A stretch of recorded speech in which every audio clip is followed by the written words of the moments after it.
On pourrait presque se dire que tout va bien sur les marchés malgré des résultats très décevants sur la tech américaine. Les principaux indices américains ont fini notamment en hausse un vendredi dernier, entraînant dans leur sillage quelques places européennes. Bonjour Frédéric Leroux.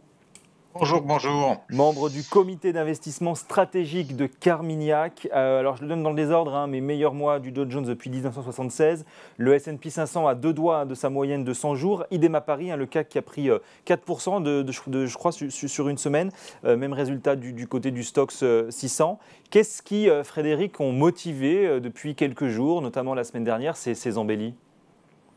Alors, un ensemble de beaucoup de considérations, je crois. D'abord, un positionnement de marché extrêmement négatif depuis des mois, probablement trop négatif pour pouvoir rester aussi peu exposé au marché d'actions.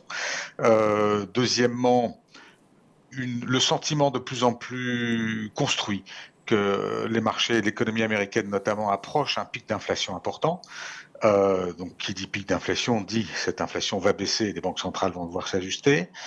On a eu aussi, c'est peut-être le plus important, la semaine dernière, la semaine d'avant, des petites inflexions dans les discours des banques centrales, notamment la Fed.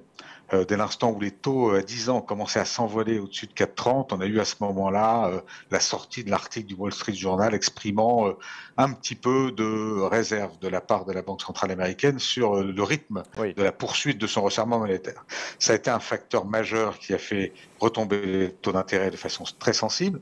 Et puis la semaine dernière, on a eu Christine Lagarde pendant la réunion de la BCE qui nous dit là aussi, peut-être qu'au-delà des 75 centimes de cette réunion-ci, on va commencer à regarder davantage le rythme auquel on va poursuivre notre resserrement monétaire. Donc les marchés réalisent que finalement les banquiers centraux aujourd'hui ne sont pas les Paul Volcker de 1980, capables de monter les taux jusqu'à 20% alors que l'inflation tombait de 15 à 10. Et donc, ça crée, de mon point de vue, de nouveau cette dynamique possible. Bad news is good news. Les mauvaises nouvelles économiques vont pouvoir se traduire par des comportements de marché plus positifs parce qu'on va éviter une récession vraiment dramatique.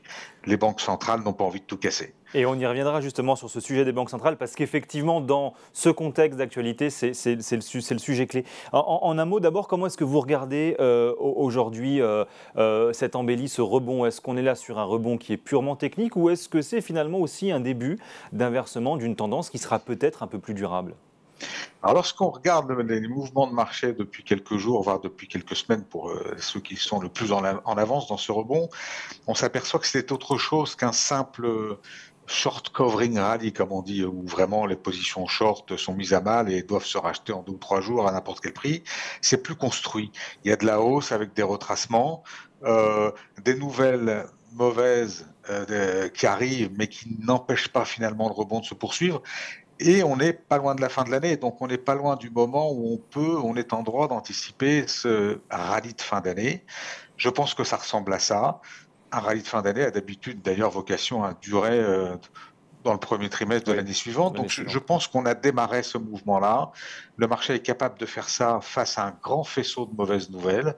Moi, ça me paraît assez prometteur. Et d'ailleurs, on a eu tendance chez nous à réexposer un peu les fonds très défensifs pour essayer de profiter de ce mouvement. Et justement, je reviens sur ce que vous disiez, bad news is good news.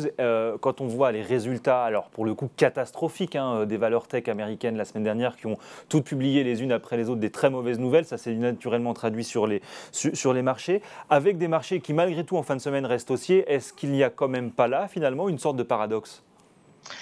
Il y a un paradoxe qui vient du positionnement, c'est-à-dire que dès l'instant où vous voyez que tous les acteurs mobiles sont en dehors du marché action, ces acteurs voient Amazon sortir des résultats très mauvais, Microsoft décevant, Google mauvais, et malgré tout, effectivement, il y a une petite sanction de départ sur le marché, puis le lendemain, sur le lendemain, ça repart à la hausse.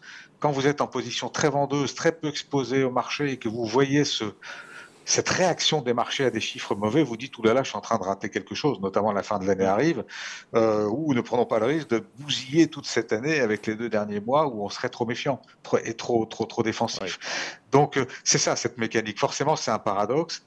qui est permis par un sous-positionnement, une sous-exposition, trop de pessimisme par rapport à la force sous-jacente du marché. Bon, est-ce que la réunion de la Fed, là, qui est prévue mercredi, je crois, va siffler d'une certaine manière la fin de la récré? Je pense qu'elle va créer de nouveau de la volatilité. Mmh. J'ai le sentiment qu'il faut supporter voilà, l'incertitude, la volatilité qui va s'exercer autour de la réunion de la Fed de mercredi. Vu d'ici, j'ai envie, moi, de conserver des expositions plutôt relativement élevées, en me disant que la Fed, on en a eu la confirmation il y a 10 jours, n'est pas là pour casser l'économie. Elle est là pour montrer du sérieux, une vraie volonté d'éviter des dérapages trop inconsidérés de l'inflation, mais elle n'est pas là pour tout casser. Et partant de là, comme je le disais au début, ce comportement, cette intention qui devient de plus en plus claire, permet aux mauvaises nouvelles économiques de se traduire par des bonnes nouvelles de marché. Donc ça veut dire qu'on va quand même malgré tout devoir continuer de surveiller un petit peu comme le lait sur le feu l'inflation américaine? Absolument, parce que c'est le moteur de Ouais. tout le cycle aujourd'hui, hein. Le cycle avait été complètement éteint au cours des 12-15 dernières années par la Fed. C'était facile pour elle. De toute façon, il n'y avait pas d'inflation. Elle décidait un petit peu de où elle mettait les taux d'intérêt. Elle avait choisi des taux zéro avec une croissance molle un peu partout. Là, aujourd'hui, c'est l'inflation qui décide du niveau des taux. Donc, l'inflation aux États-Unis, qu'est-ce qu'elle est? On pense que le pic a été fait, pas le pic, mais le premier pic de ce cycle d'inflation qui risque de durer plus longtemps. Ce qu'on va regarder aujourd'hui, c'est deux choses. C'est le marché du travail, d'abord, qui reste extrêmement solide. Certes, on a commencé à avoir une baisse des offres d'emploi, mais partant d'un niveau très très élevé. Mmh. Les salaires continuent de croître globalement aux alentours de 7% par an. C'est-à-dire que bientôt, on aura des salaires réels négatifs dès l'instant où l'inflation passera en dessous. Donc ça maintient un niveau de croissance assez fort. Et donc, le marché du travail, très important. Et ensuite, le marché de l'immobilier. On voit aujourd'hui quasiment s'effondrer le rythme de vente de biens immobiliers et les prix en même temps. Par contre, dans l'inflation, c'est pas ça qui est pris en compte. Ce qui est pris en compte, c'est les loyers. Et ce qu'on sait, c'est que quand vous avez un marché qui tombe comme ça parce que bon, il est allé trop haut, parce que les taux montent trop fort, tous ceux qui ont prévu à un moment ou à un autre d'accéder à la propriété doivent renoncer. Il faut absolument qu'ils trouvent un bien à louer. Donc pendant 6 ou 9 mois, alors que les prix ont commencé à baisser fortement, les loyers continuent de monter en nourrissant l'inflation, puisque les loyers, c'est plus du tiers hein, de la mesure des prix à la consommation aux États-Unis. Donc ce sont les deux gros facteurs à regarder, mais peut-être principalement quand même le marché du travail. Il serait bien Ouais. pour ceux qui veulent de la désinflation, de voir des salaires qui baissent et un nombre de nouveaux emplois qui baissent aussi. Bon, en un mot pour terminer, mais finalement, comment aujourd'hui, puisqu'on a la réunion effectivement de la Fed mercredi, doivent se positionner les banques centrales, principalement la Fed? Vous le disiez au début, bon, on n'a pas des Paul Volcker à la tête des banques centrales aujourd'hui. Ça veut dire quoi? Qu'elle manque aujourd'hui un petit peu de force, un peu de conviction, un peu de courage? Est-ce qu'il faut faire un peu plus vite, un peu plus fort? Je ne suis pas certain. Effectivement, elle manque un peu de courage, mais je pense que c'est une bonne chose. Dès l'instant où, pour une bonne part, cette inflation très forte est maintenant liée à des facteurs structurels, Oui. démographiques, de commerce, sociologiques. Et donc, ce ne sont pas 2 ou 3 hausses des taux qui permettront de juguler définitivement cette inflation.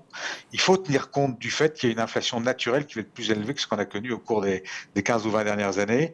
Et vouloir absolument, par exemple, maintenir une inflation à 2%, ce serait assassin pour la croissance. Si on veut être en récession pour les 15 ans qui viennent, effectivement, c'est ce qu'il faudrait faire. Et je crois que les banques centrales comprennent que c'est vraisemblablement pas la recette. Volcker a eu le droit d'être Volcker parce que les États-Unis avaient connu 15 années d'inflation. Là, aujourd'hui, on démarre tout juste. On n'a pas encore assez souffert. Et je pense que les électeurs d'hommes politiques ou les décideurs qui nomment les banquiers centraux n'ont pas dans l'esprit, dans l'idée de mettre à la tête de ces grandes décisions des gens trop durs. Et je crois que c'est une bonne chose. Et c'est plutôt une bonne chose. Bon, merci en tout cas Frédéric Leroux. On va naturellement surveiller ça tout au long de cette semaine sur Boursorama. Frédéric Leroux, membre du comité d'investissement stratégique de Carmignac dans Ecorama.